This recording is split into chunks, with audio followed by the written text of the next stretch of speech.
Hi, I'm Tina from Fix Your Water, and I know why you're here. You're here because you have bad well water. For whatever reason, whether you have rusty toilets or stained clothing or clogged shower heads, I had the same problem as you.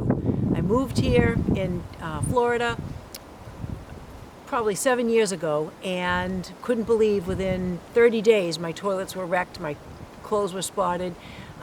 So I had a big company come out and give me a price of almost $5,000, but they said, sorry, we can't get rid of the clogs in your shower head, but we can soften your water.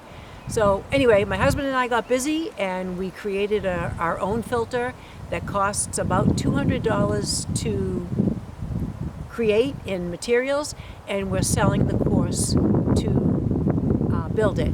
And I hope you'll follow along on our journey and get information about how to test water, how to whatever you need. Just reach out to me, and eventually you'll build your own water filter and you'll have clean water like we do now.